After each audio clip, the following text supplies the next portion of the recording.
você se levar o projeto no bombeiro. Tem a sessão lá, eles vão. E eu estava conversando com os meus alunos, né? Inclusive a gente está até fazendo o TCC nesse assunto. Faltam cursos nessa área, por exemplo. Eu acho que a gente aqui, o IES, tinha que ter uma disciplina só para estudar, por exemplo, normas de segurança, sistemas de segurança, leis de sistemas de segurança em obras normais, em construção, e a parte de sistemas de combate a incêndio, que é visto hoje, por exemplo, numa pós-graduação para um engenheiro de segurança, né? Então, muitos de vocês, que quiser, pode optar por fazer um curso de engenharia de segurança, uma pós-graduação, porque o mercado precisa muito de profissionais nessa área. Né? Depois eu vou me apresentar, mas eu trabalho no Exército, né? Eu sou engenheira civil lá, e nós estamos com um problema, nós estamos contratando, projetos no Brasil inteiro nessa área. Nós não temos ninguém que faça, né? E os projetos são caríssimos, só para fazer o projeto de sistema de combate a incêndio. Né? E assim, é complicado, porque é um sistema bem atípico, você tem que conhecer particularidades, e a gente não aprende. Né? Eu não tive isso na minha grade, no curso de engenharia civil. Né? E não é porque por exemplo, eu fiz na Universidade Federal. Então, assim, o ensino não é porque é uma instituição pública, alguma coisa assim. Existem pouquíssimos cursos hoje que abordam essas disciplinas de sistemas de combate a incêndio. Então, assim, eu incentivo vocês, quem quiser estudar, é uma área aí que tem pouquíssimos profissionais e que precisa. Você abre uma empresa, você trabalha com isso, você vai pegar muito know-how e você vai ter um mercado muito bom aí, tá? Então, assim, vocês vejam quanto de volume de matéria que a gente tem para estudar em pouco tempo. Né? Então, praticamente, 2 encontros para a gente fechar toda a parte de instalação, né? E os 2 últimos aqui para a gente trabalhar com a parte de drenagem, que também é extremamente importante. O engenheiro hoje não sabe dimensionar uma calha? Não, tem que saber. Né? E a parte de combate a incêndio. Né? Então, é muita matéria. É uma das mais importantes. Eu depois me formei, eu trabalhei muito, depois eu vim para Brasília, eu trabalhei muito com o projeto. Na época que eu cheguei aqui tinha uma política de individualização de hidrômetros, né? Há 10 anos atrás, e até que a lei, a portaria, né? No DF, ela foi cancelada. E aí não teve mais essa obrigatoriedade, mas eu trabalhei muito fazendo individualização de hidrômetros. Então, assim, é muito complexo porque você tem uma maneira de levar água, por exemplo, que não tem medição individualizada. Então, eu tenho um reservatório, né? Eu tenho um reservatório lá em cima do meu prédio. E ele tem o quê? Ele tem o barrilete, eu tenho as tomadas d'água e eu tenho as colunas de água que descem e abastecem as unidades sem medição. Então, eu tenho uma entrada de água, né? Eu tenho um hidrômetro só, que faz essa medição. Então, chegou aqui em cima, eu distribuo. Se aqui pode ter o quê? Um morador, aqui pode ter 10, aqui pode ter 8, aqui pode ter 5. Esse aqui vai pagar a mesma quantia desse aqui e desse aqui. Né? Então, eu tenho uma coluna de água que desce para bacia sanitária, eu tenho outra que desce para cozinha, eu tenho uma que desce para um lavabo. Né? Então, assim, imagine depois que está tudo pronto, eu vou cortar, né? Eu vou cortar aqui, ó, para a água não descer. Eu saio cortando, né? E eu tenho que descer de cada hidrômetrozinho que eu instalar lá em cima, eu tenho que fazer essa ligação, ó. Gente, vocês não têm noção da trabalheira que é fazer isso depois que está tudo pronto, gente morando. Dá trabalho. Dá trabalho. Um software que usar para projeto mais fácil seria o Hydros, é mais simples. Porque você consegue fazer uma migração, né? Você consegue trazer tudo que você tem, uma planta baixa do AutoCAD, ele consegue importar. O Revit, eu gosto muito do Revit, para projetos de arquitetura, plantas baixas, né? Porque o Revit, você, diferente do AutoCAD... Eu tenho família. Vocês já conhecem o Revit? Já trabalharam com o Revit? Sou professor aqui do Revit. Aí, pronto. Aprendi com ele. Então, no Revit, você não desenha, você constrói. Né? Porque quando eu estou colocando uma parede ali no Revit, eu tenho que dizer qual é a família, qual é a espessura, qual é o tipo de acabamento, qual é o tipo de revestimento, qual é a cor. E aí, tudo aquilo ele está vinculado às especificações dos materiais. Então, no final, eu tenho o quê? Uma planilha, eu consigo identificar quantitativos de uma obra que no AutoCAD eu só desenho, ponto e linha. Né? E aí o Idris, ele já tem essa associação também com o Revit. Né?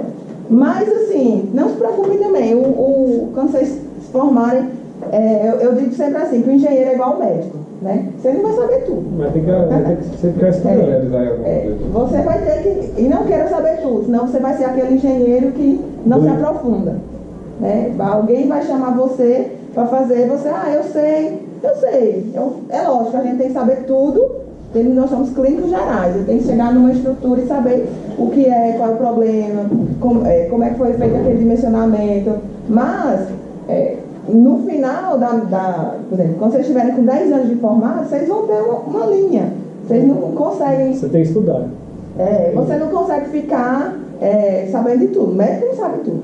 Nem o advogado. Nem o advogado. Pois é, toda área tem. É muito vasta. É muito vasta. A área de engenharia é muito vasta. Optem por aquilo que vocês gostam, porque não escutem, mas o que está dando dinheiro aí, está dando dinheiro aqui. É muito bom. Você tem também que ver oportunidades. Oportunidades, elas aparecem e muitas vezes não voltam. E às vezes é alguma coisa que você acha que nem vai ser bom, mas vai te agregar e futuramente você vai trazer aquele conhecimento para aquilo que você está trabalhando hoje, por exemplo. Mas procurem estudar e se especializar, né? Professor, só uma dúvida, a senhora fez o desenho aí, os hidrômetros têm que ficar em cima. Os hidrômetros ficam em cima. Aí o pessoal tem que subir. Ficam em cima. As medições é uma caixa. Com exceção do hidrômetro de água quente, né? Eu fiz eu não fiz o projeto, eu só executei, né? Porque eu cheguei lá em Águas Claras, a empresa já estava fazendo, já tinha individualizado o de água fria e estava fazendo de água quente. Gente, é o pior ainda, é um emaranhado de coisa, parece até que eu sou contra, né? Não estou querendo que ninguém fale. Mas assim, dá trabalho. Você tem que ter um olho muito bom, porque... É bem preparado também para fazer. Imagine olha só, você cria muitos caminhos, né? Então, você tem, teoricamente, 1, 2, 3, 4, vamos supor que sejam 3 de cada lado no sistema convencional, né? Quando você individualiza, você tem que ter, você aumenta o seu barrilete, então você aumenta a tubulação lá em cima. Então o espaço... Quando aceita o espaço, né? O espaço fica assim, na grande maioria desce pelo shaft, então assim, imagine, você olha aquele monte de tubo descendo ali naquele buraco, né? E aí o de água quente, ele fica na entrada do apartamento, para evitar a perda de temperatura, né? Então o de água quente, ele ficava assim, tinha a porta, aí do lado, aí eles colocavam o hidrômetro. Aí era pior, porque aí tinha que ir em cada unidade. Professora, quando a senhora elabora esse projeto, a senhora elabora os dois, água fria e água quente? Depende do contrato, né? Tem prédio que tem água quente, aí pede para individualizar também. E o boiler é um só para todo prédio? Exatamente, continua tudo do mesmo jeito. Quando desce, aí justamente para não perder tanta a temperatura, por isso que o hidrômetro fica na porta. Né? E o material que é utilizado é o PPR, né? Que eu não sei se vocês já trabalharam com ele, PPR. Ele é diferentemente de uma tubulação normal, que você tem roscas, né? Você tem que, vamos supor, instalar, tem todo um preparo, né, para poder você utilizar. O PPR, ele se funde, então eu tenho que aquecer a minha tubulação para fazer essa junção. E quando aquece, ela agrega. Então, como se fosse uma tampa. Eu tenho uma tubulação aqui e outra. Aí eu tenho um aparelhozinho que esquenta. Aí quando eu faço assim, colou, ele vai ter uma tubulação. Aí é uma tubulação, é a mesma tubulação, daqui até chegar na torneira. Eu trabalhei no CPVC em cómicos, esse PPR. PPR é o verde, é da AMAN. Ah, o verde o verdinho da AMAN. Tem o mesmo CPVC da É o mesmo, é. CPVC. Agora tem um problema. Por exemplo, esse daqui, você tem uma segurança maior, né, o PVC, contra vazamentos. Né, ele aguenta, ele resiste um pouco a grandes pressões e vazamentos. O PPR, se eu não tiver cuidado, ele pode dar um vazamento. Né? Aconteceu num banheiro, lá em Águas Claras, eu quase morri. Quando me ligaram que tinha tido, o banheiro da mulher estava inundado de água. O que aconteceu? O rapaz, na hora de fazer essa limpeza, ele, antes de fazer a fundir, ele passou um pano, né? E um fiapo, assim, minúsculo, ficou. Gente, olha, imagina a pressão, porque os prédios de Águas Claras são muito altos, né? Vocês vão ver no cálculo de pressão simples que a gente faz de uma casa, a gente consegue uma pressão. Por exemplo, eu morava aqui na 400, aí agora eu estou morando na 300. Meu apartamento era de 3 andares, de 2 andares, esses JK, né? Então, era muito engraçado. Eu beber água, tinha uma pressão. Aí agora eu mudei, eu estou na 300. Meu apartamento é primeiro andar, então ele está aqui embaixo. Uma pressão gigante. Aí a caixa d'água, tem o cesto, aí tem a cobertura. A caixa d'água está maior ainda, né? Então, assim, imagine, gente, a primeira vez que a gente ligou a máquina de lavar roupa, se parecia que ela ia quebrar. O filtro de água, a pressão que vem, tanto que na torneirinha, assim, de conexão, a gente via escorrendo, né? Então, aí a gente foi, ajustou. Então, assim, vocês vão perceber que os conceitos que a gente vai ver ao longo do semestre são conceitos que a gente tem na nossa casa. Por exemplo, eu venho de uma região de seca, então às vezes faltava água. E o bairro que eu morava era um bairro alto. E aí minha mãe dizia, durante o dia não tem água da rua. E o que é isso? Água da rua. Né? Por quê? Porque a água não sobe para a caixa. Então, exatamente. Então você não tem pressão. Então, assim, vocês vão perceber que os conceitos de instalações hidráulicas, muitas coisas, é muito engraçado. Então, quando a gente está estudando, a gente lembra muito da nossa infância, da nossa família, do conceito de casa e, assim, do conceito do que a gente pensa para o futuro quando eu penso de construir, de projetar coisas bacanas, coisas novas tecnologias. Então, assim, eu incentivo vocês a lerem bastante, estudarem, se dedicarem, porque acho que é uma oportunidade, esse semestre que vocês têm, de pegar conceitos importantes. Muitos colegas meus, engenheiros, pensavam assim, eu vou para estruturas, eu gosto de estrutura, eu gosto de concreto, né? Mas a gente vai ver que o sistema hidráulico e o sanitário também, se ele não for bem projetado, bem executado, vai dar problemas na parte de estrutura, né? Porque a gente quer água saindo de uma torneira, a gente não quer água numa parede, né? Então vocês vão ver que muitos dos problemas que a gente tem de patologias, né, em estruturas, decorrente da água, né? E do mau caminho, ou seja, lógico, acidentes acontecem, às vezes ocorre quebra a gente recebe material e às vezes o material vem com defeito da própria fábrica, né? Então ocorre, vocês vão conhecer o chamado golpe de areia. Vocês já ouviram falar, né? Esse golpe lá na hidráulica, né? Então o que seria esse golpe? É muito comum, isso acontece bastante, né? Então eu tenho uma tubulação, né? Que, vamos supor que eu tenho aqui uma válvula, né? Se eu consigo. Eu tenho uma válvula.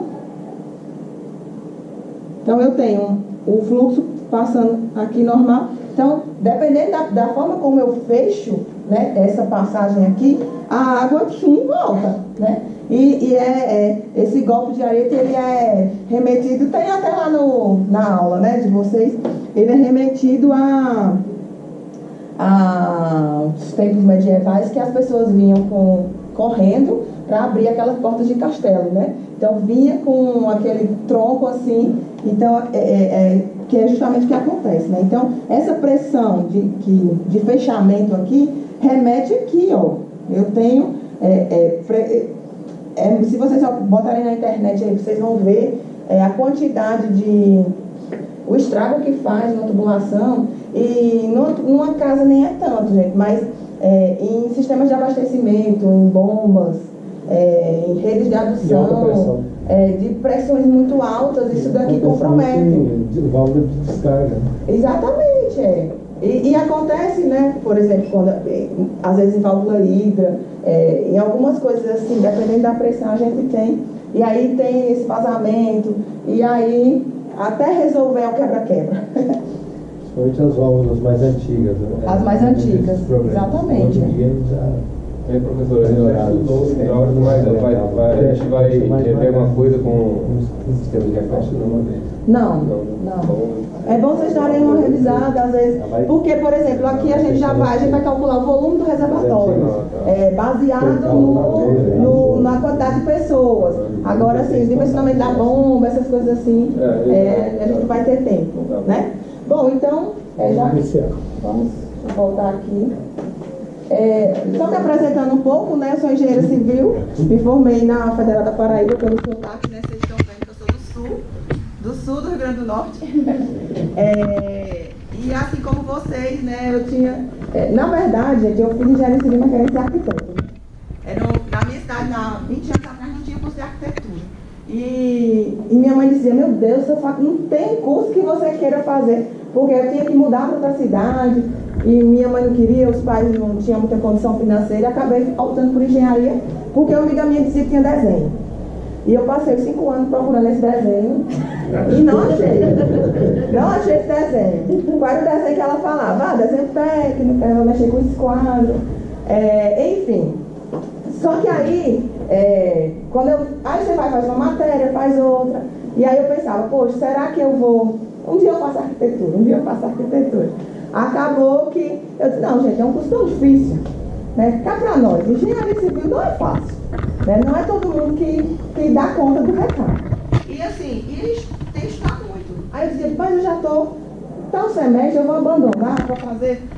Até que, assim, com todo respeito aos arquitetos, mas aí meu irmão falou assim, olha, eu acho que a engenharia civil você vai ter maiores condições de trabalho do que a arquitetura. Porque a arquitetura, teoricamente, na visão dele, era mais limitado para a construção civil, porque trabalhava com projeto, aquela coisa assim.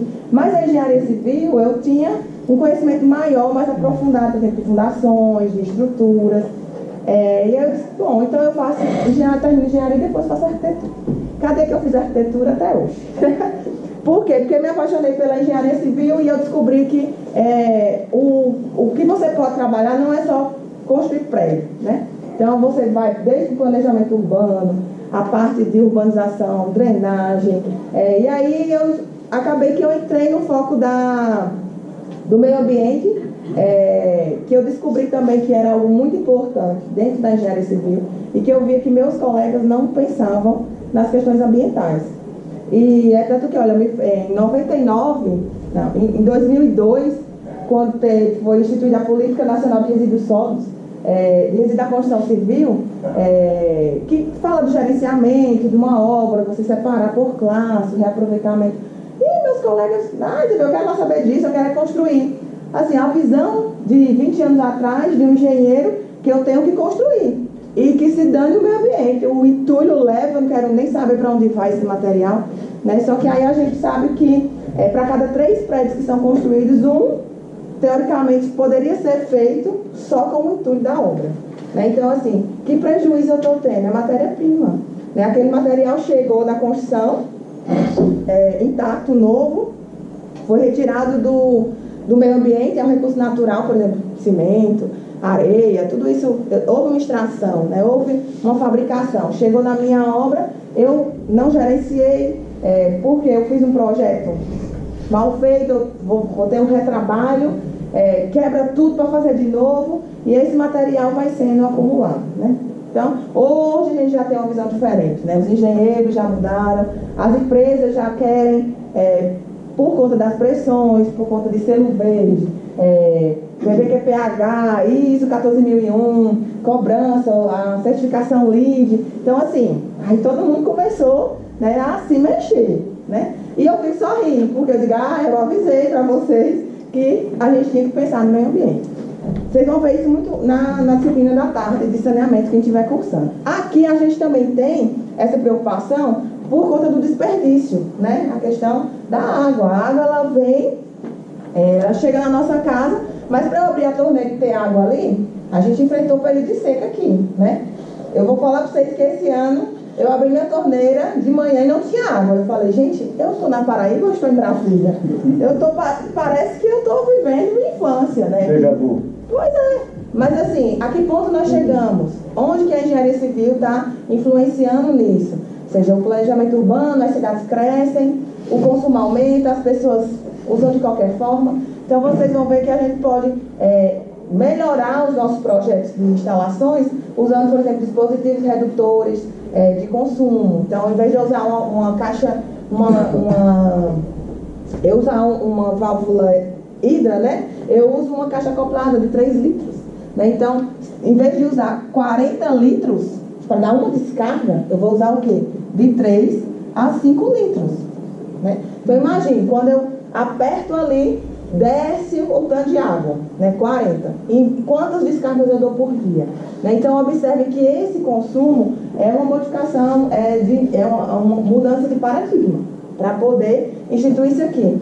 Eu tenho a minha torneira, né? A minha torneira, ela tem uma saída, a gente pode colocar os chamados aeradores, né? Aqui, então assim, a água sai como se fosse borbulhando, ela chega a sair branquinha, né? Faz de conta que está saindo muita água. Então assim, eu não preciso ter tanta água ali, por exemplo, para escovar um dente, né? Então são coisas que mudaram o conceito, né? E eu falando me perdi. Vamos lá. E aí depois, pessoal, com toda essa minha vontade de estudar o meio ambiente, eu fiz mestrado lá também, na área de engenharia civil ambiental e recursos hídricos. Então a gente passou a estudar essa parte aí de meio ambiente, de demanda de água, de reservatórios. Aí vim para Brasília, ingressei no Exército, né? Como oficial, vocês conhecem aquele programa temporário de 8 anos, né? Vocês também podem entrar com curso de engenharia civil, outro curso que vocês têm. Né? Então eu fiquei 8 anos, agora em fevereiro, acabou meu tempo como militar, e lá no Departamento de Engenharia Civil, de Engenharia e Construção, na Diretoria de Patrimônio Imobiliário e Meio Ambiente. Eu fui trabalhar basicamente com as questões ambientais dos projetos de engenharia. Né? Só que lá, em meados de 2012, né, houve a necessidade de estudar as questões de avaliação de imóveis. Né? Quantos aqui já estudaram avaliação de imóveis? Você é corretor? Não, trabalhei na Infraero exatamente na área de avaliação de imóveis. Exatamente. E aí eu descobri que avaliação de imóveis é coisa de engenheiro e arquiteto. E eu disse, meu Deus, como é que ninguém nunca me disse isso? Eu nunca estudei isso. Meu curso de engenharia civil, ninguém me ensinou a fazer uma avaliação de imóveis. E eu fui estudar sozinha, né? Eu fui fazer uma pós-graduação, até coloquei aqui, né? Eu fiz, que eu recomendo, o IPOG, não sei se vocês já conhecem, né? Estudo de pós-graduação. E aí eu vou estudar, porque eu não sei avaliar um imóvel, né? Então eu sei, teoricamente, fazer um projeto, eu sei construir, mas eu não sei dizer quanto custa. Quanto custa para construir, eu sei. Pega as planilhas, pega o CUB, a gente vai lá, busca ver qual é a estrutura, a gente consegue dizer quanto que vai custar aquela obra. Mas o preço de uma obra, gente, é diferente do preço de mercado. Então, assim, você vai construir, você comprou um grande loteamento, né? Então, eu tenho um loteamento, eu vou apagar aqui, porque lá é mais complicado do que está escrevendo. Pode apagar aqui, né? Pode. Eu gravei. Então vamos supor que você comprou um terreno, né? Então eu comprei esse terreno e eu vou fazer um loteamento. Então eu tenho aqui os locais, né? Então eu faço toda a infraestrutura, né? Então eu tenho o quê? O custo de infraestrutura do meu terreno. Tenho o custo de quê? Do terreno que eu comprei de alguém, né? E eu tenho o custo de construção. das casas propriamente ditas, né? Então eu vou construir aqui uma casa, aqui outra e assim por diante, né? Agora, eu quero vender. Quanto que custa para vender essa casa? Né? Você vai ter que somar todos os custos que você teve e você tem que colocar o quê? O seu lucro, né? Seu lucro, né? Que você vai... é negócio seu. Por quê? Será que vale mais a pena eu pegar todo esse dinheiro aqui e colocar no banco? Porque aí eu vou ter o quê? Eu vou ter uma renda, né? Então essa minha renda vai todo mês me dar um valor. Então eu pego dinheiro para fazer dinheiro. Agora, eu pego dinheiro para investir, eu tenho que ser viável, né? Isso é o estudo de viabilidade técnica, né? Que hoje em dia não é só mais técnica, é econômica e ambiental, né? É o chamado EVTEA, né? Que o engenheiro civil ele tem que estar apto a fazer. A parte técnica é dizendo o quê? Eu vou construir com tais materiais, vai ter essa composição, eu tenho que fazer nivelamento do terreno, os projetos são esses. Econômica é dizendo se vale a pena, né? Eu investi aqui ou não. Então, assim, muitas vezes a gente tem que pedir apoio aos economistas, né? Os engenheiros civis, que é uma outra coisa, eu gosto de falar, mas assim, é outra matéria, mas assim, engenheiro civil, gente, não sabe mexer com dinheiro. Falando engenheiro civil, não sabe trabalhar com dinheiro. Eu tenho vários amigos assim, não cresceram profissionalmente, abriram empresa e faliram, né? Por quê? Porque não sabem administrar o dinheiro, né? Então, quem quiser mexer com empresa, hoje em dia, eu falo para vocês, estudem economia, peguem apoio aí para saber investir, quanto que eu posso gastar.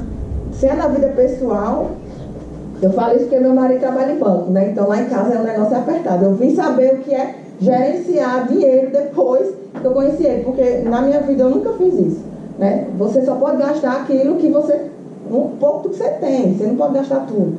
E numa construção civil é assim também. Então eu trabalhei em obra, inclusive aqui em Brasília, que o dono da empresa, da construtora, não eram engenheiros, mas tocavam tudo, porque tinham conhecimento de economia e finança. Tinham as pessoas que ajudavam os engenheiros, e eu já trabalhei em escritório de engenharia, que o pessoal era engenheiro e que, assim, faltava material. Né? Como que falta material? Porque não administra bem a obra, né? Então, assim, pega dinheiro, pega material de uma obra para outra, e a coisa vai ficando complicada. Então, essa parte econômica que vocês também têm que se dedicar. E a parte ambiental. Por quê? Para construir, por exemplo, um empreendimento desse, eu tenho que verificar se eu tenho aqui um rio, um córrego, uma nascente, se eu tenho um APP bem aqui, eu tenho uma reserva legal. Então, eu tenho uma distância de projeto para que eu possa construir. Então, vocês estão vendo que o engenheiro não é só chegar e fazer um projeto. Eu tenho que ter um conhecimento geral dessa área. E na parte de avaliação, porque muitas vezes eu recebo um terreno que ele não está regularizado. Né? E aí cabe o quê?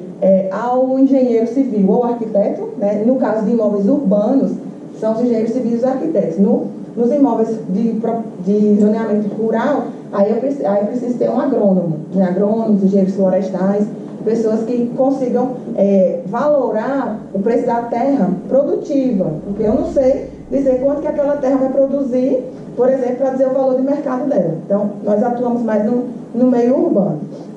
Né? Então, assim, como que valoriza ou desvaloriza um imóvel? Então, essas questões aqui, patrimoniais, a gente não aprende no curso de engenharia civil. Eu me espantei porque o IESB tem essa disciplina, Engenharia de Avaliações e Perícias, né? Mas não foi ministrada ainda. A gente ia começar ela lá no Campo Oeste, pro pessoal de lá, né? Mas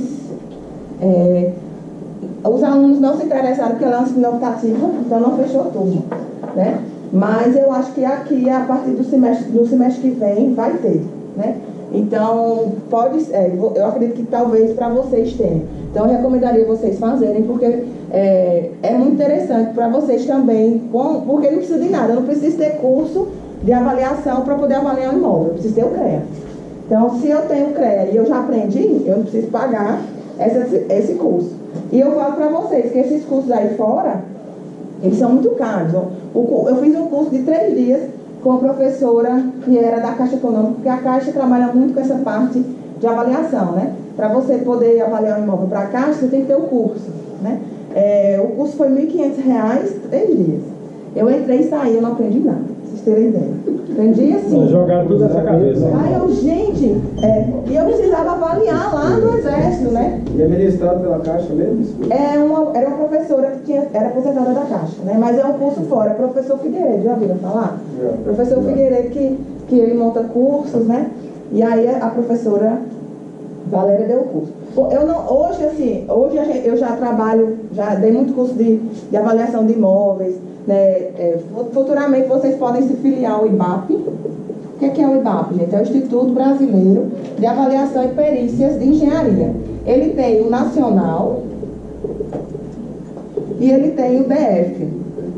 O IBAP-DF, ele fica com sede lá no CREA, né? Você tem que pagar uma taxa para se filiar, por exemplo, eu sou filiada, você paga o CREA e ainda paga o IBAP. Mas o membro do IBAP, você tem desconto nos cursos, né, de avaliação e perícia, porque a avaliação mercadológica está muito ligada à perícia, por exemplo. Então a gente está trabalhando com instalações hidráulicas. Então ocorreu um grande vazamento. Então quem que vai olhar aquilo? É um engenheiro, né? Sim, mas é um engenheiro o quê? Um engenheiro perito. É alguém que tem uma experiência, que tem um olho clínico. Por exemplo, vocês passaram, tem algum problema no joelho, então lá no seu trabalho vai fazer o quê? Vai para uma junta médica, ele vai pegar os exames. Então o engenheiro perito hoje, ele está ganhando um dinheiro até bom. Depois que eu fiz um curso de avaliação e perícia no IPOG, eu tenho colegas que estão sobrevivendo só com perícia e com avaliação, porque deu uma queda, né, no mercado ali há uns 2 anos atrás agora, que está voltando. E eu tive muitos colegas que ficaram desempregados. Tinha um colega que era gerente de uma grande construtora, gerente de obras lá em Águas Claras, e ele foi mandado embora. E ele era meu colega do curso e ele disse: eu estou pegando perícia, né? Aí foi quando teve esses rompimentos aquela garagem caiu, a Gaza Norte, e aí os condomínios se levantaram. Gente, olha o tanto de laudo que a gente fez, né? Eu não tinha muito tempo de fazer, mas eu entrava nas equipes, porque assim, o pessoal pedia para revisar. Então, assim, um laudo você cobra 8 mil, no mínimo, né? Para fazer um laudo. Quando você tem que fazer testes, por exemplo, para verificar tubulação, testes que você tem que contratar empresas, às vezes a gente não tem. Então, aí vai a mais de 20 mil, por exemplo, um laudo, né? Mas é um laudo caprichado. Você vai entregar um laudo, né, bonitinho, com capa, com índice. Então, tudo isso a gente aprende nessa disciplina. Professora, né? quanto tempo você termina um laudo desse? É um mês. Um mês, mas Um mês. precisa ser na obra, Exatamente. Não pode demorar muito porque eles têm pressa, né? E aí abre um outro caminho também, que vocês podem atuar na área de perícia e de avaliação para a justiça, né? Hoje em dia a gente tem os tribunais, né, que eles... Então, como é que funciona? Eu tenho aqui a figura do juiz, né? Eu tenho o juiz. Então, aqui eu tenho as partes, de um lado, né? Então, vamos supor que um condomínio da 415, né? Entrou contra a construtora, certo? Porque a construtora construiu o prédio lá, e aí o prédio está apresentando problemas, né? Aí o juiz determina o quê? Que seja feito o quê? Uma perícia, que pode ser problemas ou pode ser mercadológico, saber quanto custa, por exemplo, um apartamento aqui. A pessoa morreu, então a família vai fazer o inventário, então o juiz determina o quê? Que faça o levantamento patrimonial dos bens. E aí determina o quê? Uma avaliação. E aí somos nós que fazemos. Mas como é que a gente ganha esse emprego? A gente vai na justiça, nos cadastros desse nosso currículo. Ele chama, você pode atuar como? Você pode ser o perito, aqui está a figura do perito. Então você vai trabalhar com o juiz, certo? Você vai fazer um laudo caprichado, né? Bem feito. Bem feito. E o juiz vai pegar aquilo porque ele não conhece engenharia, né? Muitos juízes hoje eles já entendem bastante. Mas ele teoricamente não conhece. Então você vem na obra, você olha, você vê, você mostra tudo. Aí o que acontece? A construtora tem também um perito dele, que é o quê? É o assistente técnico. Então ele tem o advogado e o perito, que é o quê? Um outro engenheiro e um arquiteto. A grande maioria é engenheiro, para os temas, né? E o condomínio contrata o quê? Um advogado e o quê? E o perito, que é o quê? assistente técnico, que também é engenheiro. Então você tem emprego aqui, você tem emprego aqui, você tem emprego aqui. Aqui, qual é o trabalho do assistente técnico? Pegar esse laudo aqui, ó, e ler. Pegar esse laudo aqui, ó, ler. Ah, ele tá dizendo que tá bom pra mim, então beleza, eu vou ficar quieto, né? Não vou negociar mais. Aí o condomínio, não, tá tudo errado, não tá vendo. Aí o engenheiro, não, aí contesta, aí começa a briga, né? E aí no final, mas para você fazer esse laudo, para você fazer essa leitura, para você fazer um laudo muitas vezes contestando, é preciso que você tenha esse conhecimento, né? E você recebe, né? Aqui você recebe imediato, aqui o valor demora, né? Porque muitas vezes a justiça mais paga. A justiça muitas vezes só paga quando você quando termina tudo, né? Aqui você pode receber, né? Bom, isso tudo foi a contextualização para dizer para só que assim, é carente demais dos professores que entendam. Eu mesmo quero ser perito em avaliações e tudo, só que assim, eu tenho que encostar de quem sabe. Por exemplo, aqui no IESB tem um que é o cara, que é o Jorge. É muito bom, só que para você encostar nele é muito difícil. Para trabalhar com perícia, você tem que ter conhecimento de patologias, né? Você tem que ter conhecimentos aí de estruturas de concreto. Então, assim, eu hoje trabalho, mas com a parte de avaliação. Minha parte de perícia, assim, eu não foi o que eu foquei. Agora, na parte de avaliação, já tem muitos peritos que não sabem avaliar a parte mercadológica, porque eu tenho, para fazer avaliação de mercado, eu tenho, não é só um método comparativo, eu não vou comparar uma casa com uma outra casa. Muitas vezes eu tenho que usar métodos que a gente chama método involutivo, e é muito complexo. Então, pesquisar o mercado. Não é só pesquisar o mercado, porque eu não posso comparar muitas vezes esse computador com esse. Seria fácil, né? Mas muitas vezes eu não tenho dados de mercado para comparar, então eu tenho que usar outras variáveis. E aí, quem é perito em perícia mesmo, fica só na perícia. A parte de avaliação, a gente também tem uma falha aí, né? Aí até tem uns 2 meses que eu peguei uma avaliação, até por indicação de um colega, porque o perito, ele foi nomeado para avaliação e ele não queria dizer não ao juiz, porque ele falou, poxa, se eu dizer não, o juiz não me chama mais, né? E às vezes ele tem que passar para outra pessoa no nome dele, para ele não perder, né? Enfim, essa contextualização é importante para que vocês compreendam que muitas vezes o caminho de vocês na engenharia civil, ele vai fazer assim. Eu nunca pensei em trabalhar com avaliação de perícia, né? Achei que eu ia ficar só também na área de hidráulica, nessa parte aí.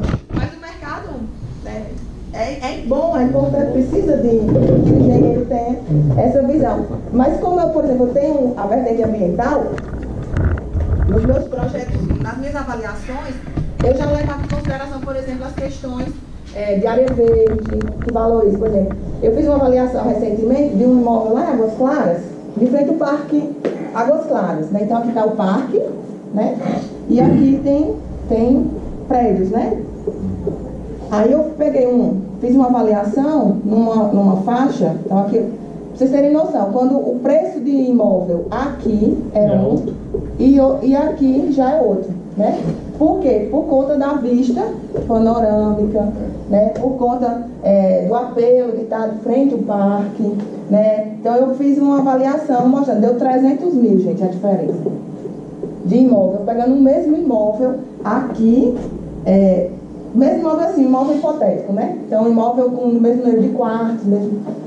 cobertura, falta cobertura. Mesmo padrão. Mesmo padrão. Por exemplo, algumas variáveis como vaga de garagem, elevador, salão de festas, eu não deram boa correlação, não considerei. Por quê? Porque todos tinham, né? Então, eu tinha que pegar essas coisas, a gente tem noção, mas quando a gente vê a coisa funcionando dentro de uma equação, dentro de um sistema, é muito bacana, né? Então, assim, foi um trabalho que a gente fez, mas, assim, às vezes o engenheiro normal não vai pensar nisso. Não, eu vou pensar porque eu botei um porcelanato, né? Porque ele vale mais que eu disse. Muitas vezes nem é. É a localização do imóvel. Agora, por exemplo, se em vez de ser Mas aí é difícil determinar um preço, não é? Não, a gente... então, assim, na verdade, a gente não consegue determinar um valor. Quando a gente trabalha com avaliação, é uma faixa. Então eu tenho um valor mínimo e um valor máximo, que porque a gente trabalha com diferença estatística, né? Então eu tenho ali, por isso que é onde está a negociação. Então, por exemplo, você vai vender um carro, você sabe que ele vale mais ou menos isso, né? Se eu vendi mais para o máximo, eu vendi muito bem. Se eu vendi para o mínimo, eu vendi no limite para eu não perder dinheiro. Então, da mesma forma, a gente trabalha com avaliação. Agora, imagine se aqui fosse, em vez de ser um parque, fosse um aterro sanitário. Tratamento de lixo. Um cemitério lá. A gente tem aqui, gente, muito próximo, uma estação de tratamento de esgoto, né? Aqui. Eu, quando morava aqui embaixo, aqui na 412, Sentiu o cheiro aí. gente, meu apartamento é vazado, tinha hora assim que eu dizia, gente, eu vou matar o marido, porque a gente não viu isso antes. Gente, tinha que fechar tudo e aquele mau cheiro. Vim pra vender, né? Na verdade, eu vi uma reportagem falando sobre da CAES que ia fazer um reservatório, sei lá, que é uma elevação, e o pessoal não estava querendo. Isso aí também. Foi essa semana, você viu? Eu achei o máximo. Então, assim, aí você vê, poxa, é bacana trabalhar com isso. Então, você quer fazer, aí, semestre que vem, pega um TCC, trabalha com alguma coisa nessa área aí, vai abrindo a cabeça de vocês pro mercado, né? E assim, não tem um professor, pega o contato de alguém que trabalha com isso aí fora, se apresenta, diz, olha, eu estou terminando meu curso, eu queria... Sabe, gente, assim, minha mãe dizia assim, minha filha tem que se encostar em pau da sombra. Pau é o quê? Árvore da sombra. Então, assim, não estou falando para vocês serem ao ponto assim, eu vou ser interesseiro. Mas na área, para estudar, a gente tem que buscar o conhecimento com quem tem. Né? Então, assim, eu só consegui me encostar em pessoas que me deram, né, assim. Eu já tive experiências na minha vida profissional que eu trabalhei com pessoas assim, que me sugavam, que era o contrário. Assim, que eu tive um chefe que assim, eu ensinei tudo para ele, passei todo o serviço que eu sabia. No final o cara estava assim, como se ele fazia as coisas.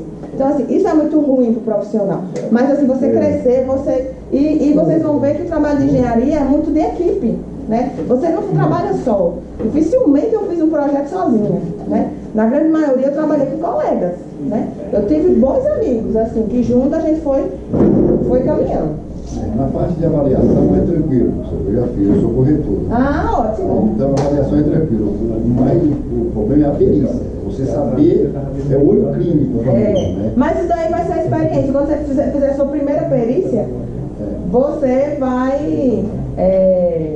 vai para a segunda. É igual a avaliação. Você faz uma, a segunda já é melhor, a terceira já é melhor. E a perícia é dessa forma.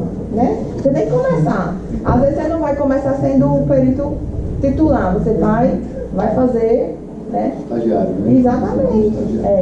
Então, gente, nessa disciplina, basicamente, a gente vai trabalhar com instalação de água potável, né? Projeto de dimensionamento, instalações sanitárias, como a gente já viu, esgotamento sanitário, dimensionamento de fossas sépticas, como é que eu faço, né? Ter esse conhecimento.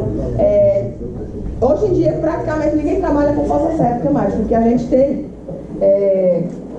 as nossas redes, elas são ligadas, né? Vocês vão ver. Então, eu tenho...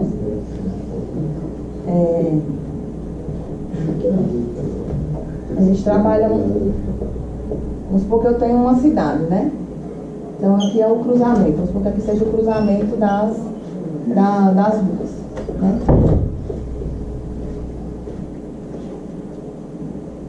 Então, tanto para a água quanto para o esgotamento, o que vai mudar, gente, é o sentido do fluxo, tá? Então, vamos supor que isso aqui seja um desenho esquemático de ruas. Sim. Certo? Então, eu tenho para abastecimento, é lógico, né? Isso aqui é lógico. A água, ela está chegando, né? Então, eu tenho caminhos, né? E ela chegou aqui, por exemplo, aqui eu tenho uma tomada de água para esse terreno aqui, por exemplo, né? Para essa casa. Então, nessa disciplina, a gente não vai trabalhar com o dimensionamento dessas tubulações aqui. A gente vai trabalhar com a tomada de água daqui. E a pressão aí também? Exatamente. Com o dimensionamento na minha estrutura. Nas questões, no ambiente micro, que a gente chama, né? Que é como se comporta, como eu falei, eu fiz aquele desenho, dentro de um prédio, né? tanto água quanto esgoto, quanto águas pluviais, e tanto quanto as instalações de combate a incêndio e gás, tá? E com relação ao esgoto muda o sentido, porque em vez de chegar eu tenho que escoar, né? Então aí é o fluxo contrário, tá? Que basicamente eles andam juntos, né? Vocês vão ver que quando a gente trabalha, quando a gente tem um corte esquemático de uma rua, né? Vocês já viram, né? Quando está passando, fazendo toda a rede, vamos supor que eu tenho a calçada, né? Tem uma calçada, aqui eu tenho a rua, aqui eu tenho um passeio, né? Então aqui eu tenho a pista, né? Geralmente, pessoal, aqui é a minha tubulação de água, aqui a minha tubulação de esgoto. Vai ter os ramos por um lado e por outro. Isso. Vocês estão entendendo, né? Eu tô falando, isso aqui é um corte, Sim, né? sim. Como se eu fizesse um corte aqui, transversal, né? Se tivesse um corte. E a minha rede de águas pluviais, ela passa bem aqui no meio, né? Essa rede de águas pluviais, ela são as manilhas, elas são maiores, né? E elas são chamadas, na grande maioria são espinhas de peixe, né? Porque se eu olhar isso daqui de cima, fica cheio de ramos, né? Exatamente, eu tenho uma tubulação passando aqui, ó, eu só girei, né? E ela faz isso, ó. Né? Então, esse seria o meu sistema de drenagem pluvial, de águas pluviais. Já a rede de água e de esgoto, elas têm outra configuração, por conta a de água mais ainda por conta de pressão, né? E a de esgoto, em alguns casos, ela pode ser dessa forma, mas ela segue mais a convenção pela norma, muito próximo, né? Essa daqui, ela trabalha sob pressão, né? E do esgoto também é uma manilha grande aí, com a tubulação menor. Exatamente. Aqui, geralmente, ela não trabalha sob pressão, né? Não há necessidade, eu estou escoando. Em alguns casos, pessoal, eu vou precisar de estação elevatória, né? De esgoto e de água. A de água, normal, a gente vai ver depois o saneamento. A estação elevatória de esgoto dá muito problema. Por conta do resíduo, né? Que a bomba sempre está problema. E aí, na de água, eu tenho outros problemas, né? Que seria na pressão. Mas a de esgoto, muitas vezes, é por conta dos resíduos. E eu preciso ter também, porque os arquitetos, né, que estudam mais essa parte de planejamento urbano, a gente tem interferências, né? Então, a topografia da cidade, ela muda. Então, dificilmente eu tenho uma tubulação que vai retinha. Então, muitas vezes eu preciso dessas estações. Na de água, vocês vão ver que a gente tem estações justamente que são os reservatórios. Então, por exemplo, a CAESP retira a água, vamos supor, lá do Descoberto ali. Do Descoberto. Na Ceilândia tem reservatório, né? Exatamente, eu preciso ter reservatório, porque eu não posso chegar com essa água até todas as casas. Eu preciso ir reservando por conta da pressão e até por conta do tratamento, gente, porque vocês vão observar ao longo do caminho, né, existe muita contaminação, né? Existem os gatos, existe toda essa parte aí que faz parte, né, que a CAESP, assim, depois que a gente critica muito a CAESP e qualquer companhia de água e esgoto, né? A gente sabe que tem política, tem essas coisas, mas a CAESP faz um trabalho muito bacana com cuidado com a água. São investimentos altíssimos, né? E a gente não paga pela água, né? A gente paga o quê? O tratamento, né?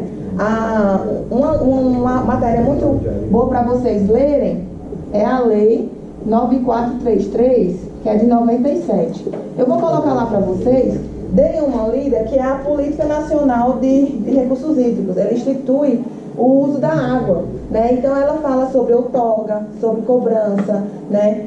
Captação de água, usos, por exemplo, usos múltiplos. Então, para eu utilizar água hoje na minha casa, eu não pago, eu pago o tratamento. Se eu tivesse que pagar pela água, ia ser mais caro, né? Por que eu não pago? Porque a lei diz que a água é um bem de domínio público, né? Mas ela diz o quê? Que ela é dotada de valor econômico, né? Então, ela tem um preço. não é só o tratamento, a água tem preço. Hoje a gente não paga. Eu só não entendo porque o tratamento da água é o mesmo preço do esgoto. O valor não varia. Assim, você fala a cobrança, né? A cobrança é a mesma aqui. A cobrança é a mesma, é a A mesma. lógica é o que entra e sai, né? Mas é mais caro, você pega um produto muito mais poluente para tratar. Tem que comprar igual. Isso dá um bom TCC, sabia, gente? Isso dá um bom TCC. Não, mas formar igual não, porque você não paga pelo produto, você paga pelo tratamento de velho.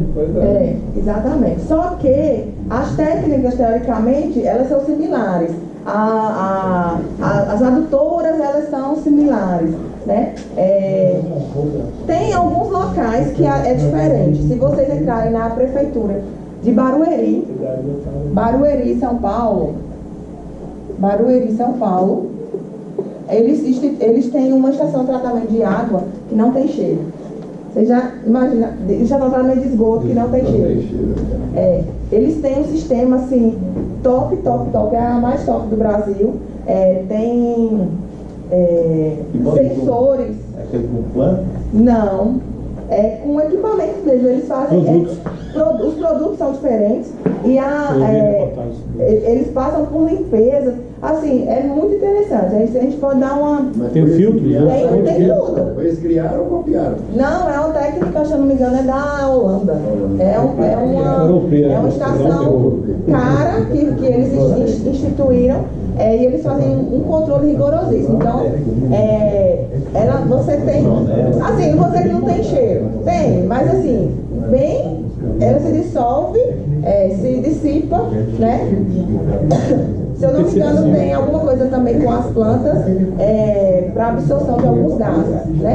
Mas assim, você tem construção próxima à estação, ninguém é afetado, né? Aí talvez lá eles devam cobrar mais caro, talvez, para tratar o esgoto. Porque tem técnicas mais avançadas, né? É uma área que eu quero trabalhar. Pois é.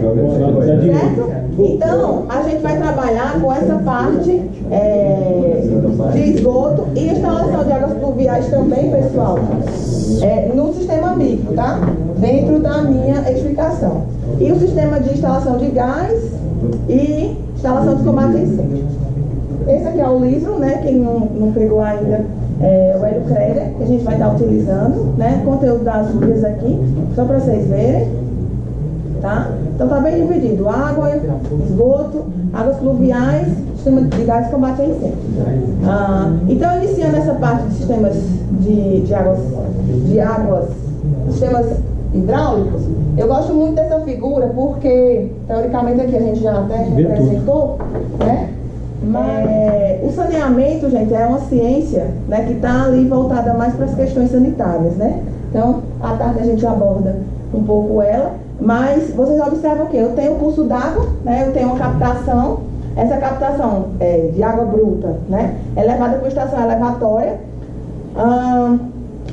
Por meio de adutoras, elas passam por tratamento de água, né? Que também são específicos do saneamento, vai para um reservatório de distribuição e distribui para a rede, né? Então chega na sua casa, né? Então aí vejam que você tem aqui o perfil, né? Então eu tirei água, levei estação elevatória, estação de tratamento mais alto, né? Então eu tenho um bombeamento, aqui eu tenho uma distribuição por gravidade que vai até, então geralmente os reservatórios eles ficam em locais mais altos, né, da cidade, né? Então aqui, onde que a gente entra? Né? A gente entraria nessa parte aqui, ó, né?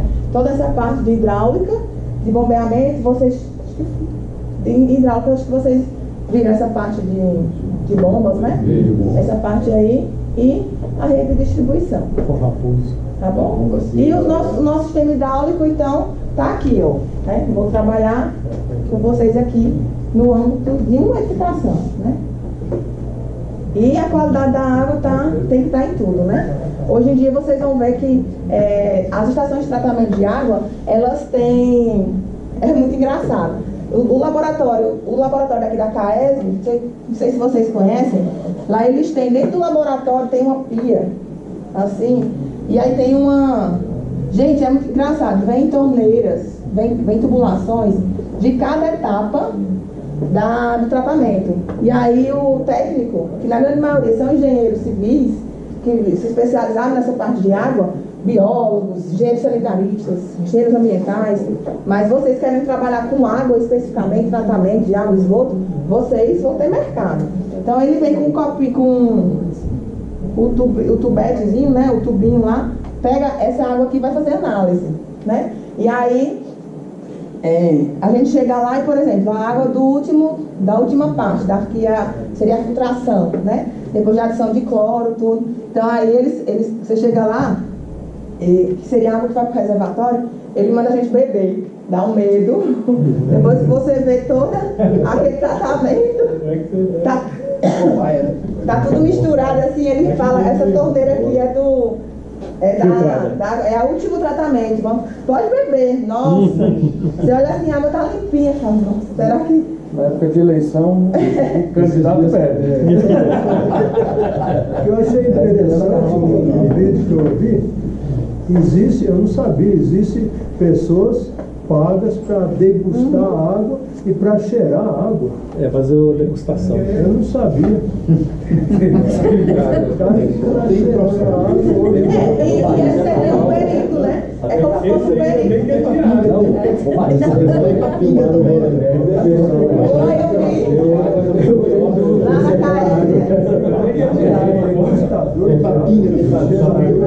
Olha só, eu estou bebendo água aqui e lembrando, né? Muitas vezes, com a crise hídrica que aconteceu, as pessoas andaram reclamando, né? A gente via reportagem, pessoal, porque a água da Caes está chegando turva, né? Está chegando amarela, está chegando com gosto, né? Então, assim, vocês observaram, o padrão de qualidade de água, gente, ele percorre todas. Então, é importante que eu tenha realmente esse controle. E muitas vezes, por conta, o fecho, nos dias de racionamento, o racionamento é algo que agride muito a rede, né? Foi muito importante para a gente, porque com o racionamento muda muito a concepção do uso da água. Então eu passo a pensar como que eu vou usar essa água, né, na minha casa agora, porque pode ter dia que eu não vou ter, então eu vou guardar para economizar, eu vou abrir menos a torneira, eu vou lavar roupa, juntar mais para usar a máquina, né? O racionamento é bom para o uso racional da água, mas para a rede, gente, quantas vezes aqui quebrava tudo, estoura tudo, por quê? A pressão vai com muita força, né? Então, assim, acaba contaminando, entrando matéria orgânica, solo, então é complicado, né? Então, esse seria, gente, um projetinho, né, que a gente vai, na próxima aula, vai fazer o cálculo certinho, né? Já vou mandar para vocês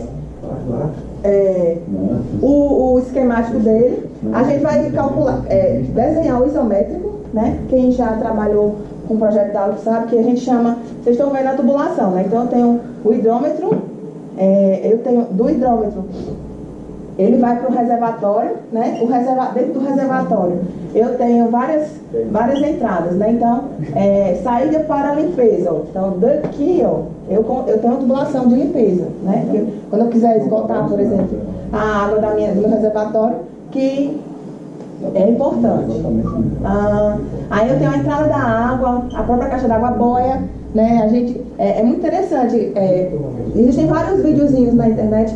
Vocês podem ver funcionamentos automáticos de boia. Eu vi uma casa antiga, na caixa d'água dela tem um tubo para cima, como se fosse tipo um suspiro, era muito comum, mas pela questão assim de pressão, tanto que aqui a gente tem, ó, ventilação, tá vendo? Acaba tendo para controlar muitas vezes a pressão, né? Aí o ladrão, que a gente conhece também, né? A água encheu, não vai transbordar, então essa água vai para algum lugar, muitas vezes vai para um reservatório inferior. E a distribuição, observem aqui que esse modelo é um modelo antigo, teoricamente, né? Então, a rua e a água da casa. Exatamente. Igual o modelo da sua casa. Exatamente. Que faltava água, né? Não tem água direta. Vocês observam que aqui, ó, antes de subir para a caixa, eu tenho uma tubulação, eu tenho uma torneirinha, que é muito comum, né? Então eu tenho uma entrada direta, que está indo para onde essa água? Está indo para o tanque e para o filtro. Essa é na rua. Que é da rua, exatamente. E a reservação está ajudando o quê? Na pressão, porque eu tenho um reservatório ali que vai ter água, por exemplo, para 3 dias, 2, 3 dias. Eu garanto uma pressão, porque a altura dessa caixa d'água tem influência na minha pressão. Vocês vão ver a diferença do sistema direto e sistema indireto. Quando eu tenho um sistema direto, que abastece da rua direto para as tubulações, teoricamente eu tenho uma pressão até maior, né? Em alguns casos ou não, pode até ser menos. Exatamente, porque na casa que eu morava não tinha pressão, então tinha que ter uma bomba. Tinha uma cisterna, que lá a gente chama cisterna, um reservatório, e tinha uma bomba que levava água para a caixa, porque só subia à noite quando as pessoas da cidade não usavam a água, aí conseguia subir. E aí vocês observam que tem uma descida d'água direto para onde? Para... Deixa eu ver se eu apago. A válvula descarga. A válvula hidráulica. Aí vocês observam que tem uma descida para a válvula, que é a válvula hidra, né? Ela não tem caixa. Aí desce para o chuveiro e para a pia e vai lá para a cozinha, né? Então vocês observam que aqui também está faltando o quê? O que estaria faltando aqui? O registro, né? Eu não tenho nenhum registro. O registro ele não tem. Eu não tenho nenhum registro. Tá? Então esse seria o sisteminha que a gente vai calcular na próxima aula. Eu já vou passar para vocês. Onde passa a tubulação, igual cozinha, e tem que ter um registro, né? Tem que ter um registro. Para manutenção, né? Para manutenção. Para manutenção. Em alguns casos... Eu vejo um sensor digital para você ver o registro. Em alguns casos, no modo antigo, em apartamentos, eu tenho é mais complicado às vezes ter o registro, mas eu tenho que ter em cada apartamento o registro. E o registro ele está depois da tomada d'água, porque eu não posso parar. Aqui está a coluna, né? Então, vamos supor, o registro ele tem que estar aqui. Porque eu não posso colocar o registro na coluna, senão eu impeço o fluxo. Exatamente, né? Na verdade, os engenheiros cobram registro em todos os pontos de área molhada, tudo, é obrigatório. É obrigatório. Até na área de serviço. A área de serviço, tudo tem que ter. Mas é importante, né? É importante. A questão de água quente, né? A gente não vai trabalhar especificamente com água quente, mas o sistema é o mesmo, a gente precisa conhecer só os materiais, né? O aquecimento, né? Por exemplo, esse daqui é aquecimento solar, aquecimento com boiler, né? Por exemplo, lá no meu prédio, o aquecimento de água quente é com gás, né? Que assim, a gente paga mais caro o gás, né? Mais eficiente também. Mas é bem, exatamente, né? E dispensa, por exemplo, o chuveiro elétrico, porque a água esquenta mesmo. Agora, quando teve essa crise agora do combustível, a gente ficou com medo, falando, nossa, vamos ter que esquentar a água para tomar banho de balde, porque se faltar o gás... aqui o sistema de águas pluviais, que, gente, eu sou fã do sistema de águas pluviais, assim. Quem quiser fazer TCC nisso daí, eu acho que tem muita coisa também. É muito importante. Hoje em dia a gente tem formas de utilizar essa água, de reutilizar. E assim, é um sistema que as pessoas não dão muito valor. Acham assim que é só para escoar água da chuva. E não é. Tem muito problema. Por exemplo, você gosta de perícia, verificar patologias nas construções só com águas pluviais. Esse mês passado eu dei a disciplina porque tem o curso híbrido também, né? Vocês estão num tipo de curso. O nosso é híbrido. O de vocês é híbrido. E começou um semestre passado que é por blocos. Então, por exemplo, módulos. Então, eu me pediram para dar o módulo de introdução à engenharia civil, que eu falo muito, eu converso muito, e foi muito interessante. E aí eu fiz um trabalho final de módulo com eles, foi a prova deles. A gente percorreu todo o IERB aqui, e eu dividi em grupos, e a gente fez um laudo, cada um fez um laudo, fazendo uma perícia dos problemas que a gente tinha aqui. Gente, vocês ficam impressionados. Quando a gente começa a olhar exatamente com o olho clínico, porque a gente estuda, vê ali quais são os problemas que a gente pode ter nas construções, gente, o laudo ficou bacana. Aí eu falei pro pessoal, olha, eu vou mandar isso aqui para a professora Eva. Vamos mandar aqui contribuição de vocês, alunos. Né, assim, na sala que eu estava tinha infiltração, aí a gente desceu, percorreu, viu as canaletas, viu problemas em junções de pilares, ferragens expostas. Se vocês observarem lá na frente tem uma escada. Pedra de pau. Exatamente, né? Basicamente isso. É isso. E aí a gente viu aqui por quê? Qual é o problema disso? A gente trabalha com água, que trabalha com concreto, a gente sabe o quê? Que eu tenho o concreto. O concreto ele tem, né? Eu tenho as estruturas, a ferragem, né? Eu tenho um recobrimento, né? Uma espessura de proteção, né? Para que eu tenha proteção da minha ferragem, né? Então, só que, gente, o concreto em si, ele também é poroso, né? Eu preciso dar um tratamento para o concreto. Se eu tirar de uma forma o concreto e deformar ele e não proteger, o que é que vai acontecer? A chuva, seja aqui, né?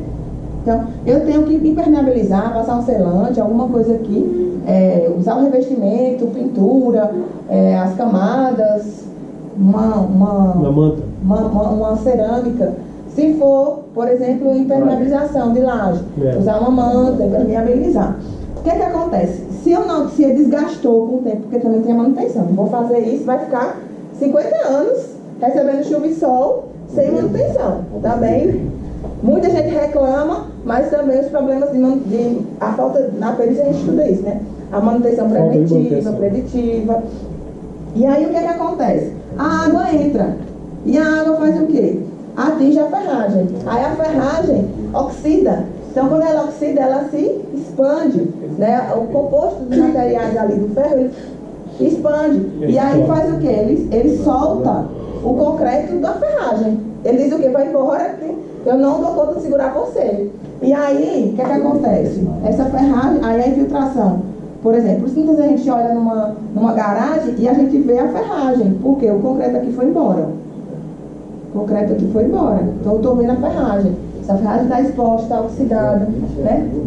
E muitas vezes isso ocorre por conta de quê? De mau dimensionamento em projetos de águas pluviais, né? Porque ela vai passar, ela vai percorrer a edificação, né? Ela está no piso superior. Então, onde tem água, a gente tem que ter cuidado, né? Então, assim, são sistemas que a gente pode, por exemplo, nesse caso aqui, eu tenho a calha, né? A gente vai aprender a dimensionar a calha. Então, eu tenho a calha, então ela passa primeiro por um filtro, né? Então, vai para uma cisterna. Nesse caso, o filtro é apenas uma filtragem simples, porque eu estou utilizando para remover folhas, essas coisas. Porque eu estou utilizando ela para quê? Ela só por bombeamento, né? Uma bomba de recalque, para distribuição no vaso sanitário, que a lei permite, né?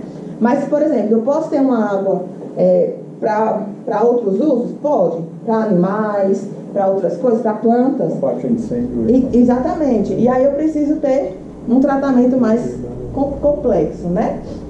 Mas é algo muito interessante que a gente pode atuar, tá bom? Nessa planta anterior aí, por favor, estou vendo que a saída de água só tem uma, é suficiente? Como é que vamos saber? Ah, tá. Então, a gente vai calcular, a gente vai dimensionar pela área, né? Pela área, pelo tamanho da calha. Vai explicar pra gente? A gente vai estudar, a gente vai calcular, a norma traz uma tabela por região. Então, a gente faz uma análise hidrológica, um tempo de retorno de 5 anos da chuva. Então, não é só assim, é um estudo hidrológico para calcular isso daqui. É muito bacana. A gente vai calcular, cada cidade tem um índice, por exemplo, se é um telhado lá em Belém. Você viu com um Jones aí. Belém chove muito. Aqui o John devia ter ensinado isso novo. Não, o John falou isso aí. Isso, John. A gente vai calcular isso daí. Não se preocupe que a gente vai explicar isso daí Esquece na o minha Johnny, frente. rapaz, nós estamos noutra aula. O John falou isso aí, pô. Só falou, né? Vocês vão ter que calcular isso aí. Bom, gente, essa é a norma que eu vou colocar lá para vocês, assim também a 26.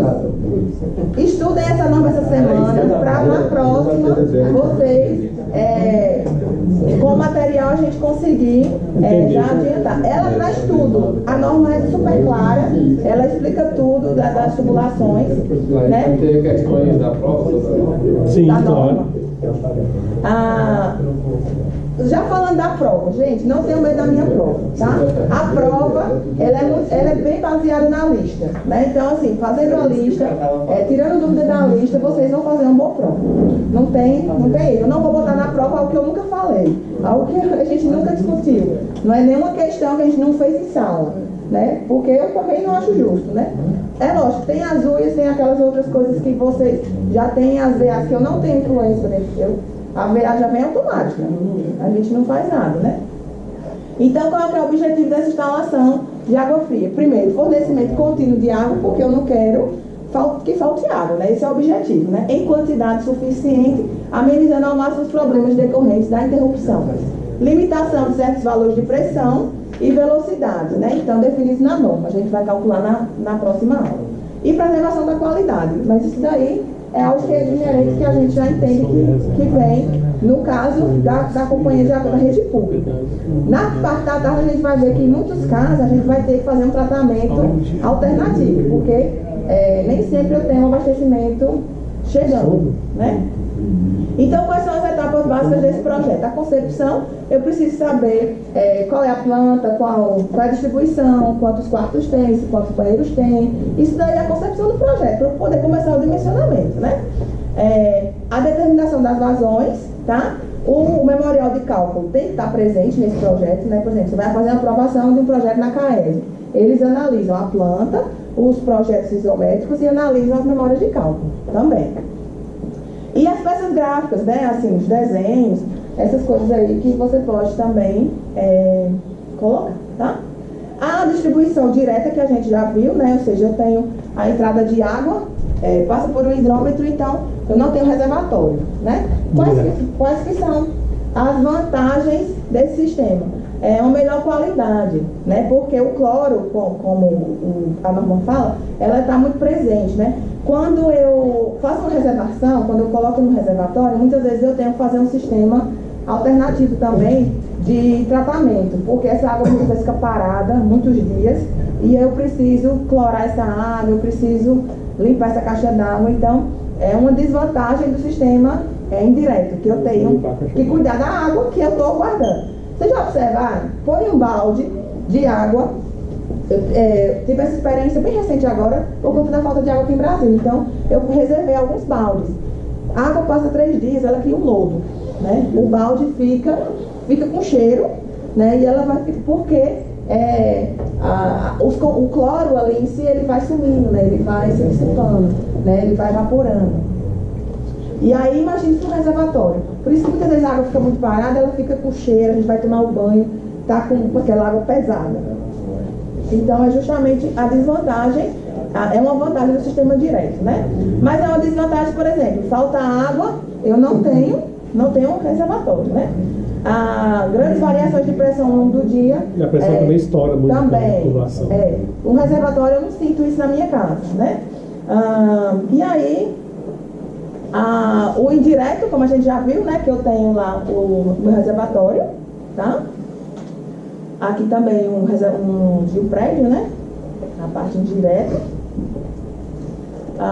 O recalque, né? A bomba de recalque, né? Quando eu tenho também para fazer ou seja, para abastecer o reservatório. Na grande maioria dos prédios aqui de Brasília, eles não têm bombas, eles não têm reservatório inferior. A água chega e vai direto para o reservatório, né? E aí, com a falta de água, a gente observou que estava faltando água mesmo tendo caixa. Por Os quê? prédios novos agora estão construídos. A norma exige hoje que você tenha um reservatório inferior e um reservatório superior. Os mais antigos não têm, né? Tanto que alguns prédios aqui, por conta da falta de água e por readequação, eles estão optando por construir reservatórios inferiores, né? Vamos passar aqui. Então, o sistema misto, como a gente viu, né? Então, eu tenho reservatório e eu tenho também alguns locais que tem água direto da rua, né? Então, a gente tem algumas vantagens também, vou passar, porque nós já fechamos a aula. Então, aí, próxima aula, gente, a gente vai fazer o cálculo dessas tubulações, tá? Dessas tomadas de água. Aí, essa aula aqui, ela já vai estar, ela está disponível lá, peço que vocês deem uma olhada, tem todos os conceitos aqui, que a gente colocou, barrilete, isométrico, a gente estava conversando no início da aula, vou passar aqui rapidinho. As caixas de descarga, todas essa é do Hélio Creder, né? Mas dê uma olhada no Hélio Creder, que são as definições que eu coloquei aqui, e na norma que também fala, né? Então, esses conceitos aqui são definições que vocês vão ler em casa. O que é uma coluna de distribuição, o conjunto elevatório, o consumo diário que a gente vai calcular, né? Aqui são conceitos, tá? Eu vou passar, aqui são os aeradores, né? O limitador de vazão. Lembra que eu falei que a gente coloca na ponta da torneira e a gente consegue fazer de conta que está saindo mais água. Então, assim, são conceitos que eu coloquei, né?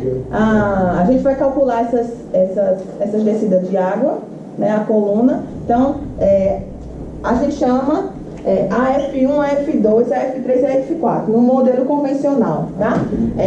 A coluna de água fria, 1, né? Coluna 1, coluna 2. Por que a gente numera? Porque a gente tem várias e depende do abastecimento. Vamos supor que a coluna 1 seja a caixa de descarga, aqui seja o chuveiro. Então, o dimensionamento é diferente, porque na norma eu tenho que pegar parâmetros diferentes. Então, eu numero para ficar mais fácil, tá? Se fosse água quente, seria a Q, tá? Água quente, 1 e 2. Mas a gente vai ficar só no dimensionamento de água fria. Aqui só um modelo esquemático, né, de água fria. Vocês estão observando que a água entrou aonde? Ó? Entrou lá, né? Aí eu tenho um registro, chuveiro, vaso sanitário, o bidê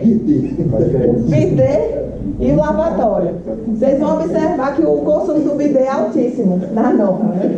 Foi um grande desafio, uma grande bênção ele ter sido extinto dos banheiros, né? Porque pela questão higiênica, né? Que não, já foi comprovado que ele não é bom. Não é eficaz. Não é eficaz. E pelo consumo, né? Que ele gasta muita água. Aqui seria um corte, né? A gente vendo ele de frente. Uma vista, exatamente, né? Então eu tenho as descidas, o registro lá em cima, o chuveiro, que tem um registro, aí tem o vaso sanitário, o bidê e o lavatório. Então todas essas alturas, gente, elas vão influenciar e vão ter que estar na minha planilhinha da próxima aula, tá? Então a gente vai começar por um desenho bem simples, porque vocês vão ver que no começo assim, a gente fica meio perdido. Nossa, é muita coisa, mas tendo uma tabela do Excel, a gente resolve tudo, porque a tabela já está pronta, então você vai inserindo os dados, ela já vai calculando lá no final a pressão. Então, mas eu preciso saber, tem que ter um projeto de arquitetura bem feito e um projeto sabendo ali por onde e essas alturas aqui, tudo são reguladas por normas, né? Então fica tudo fácil para a gente fazer o cálculo. Certo? Então vamos encerrar. Vocês tomarem uma água para a próxima aula. E eu encontro vocês à tarde, quem for do saneamento, e eu vou disponibilizar a lista de exercício. A lista 1, para a prova 1, já está no Black, tá? Só que está lá do lado, em lista de exercício, eu esqueci de colocar o aviso com link. Aí eu vou colocar para facilitar, para dizer, ó, a lista está lá. Então façam a lista, eu vou colocar o material que é a norma. A aula também já está lá, vocês podem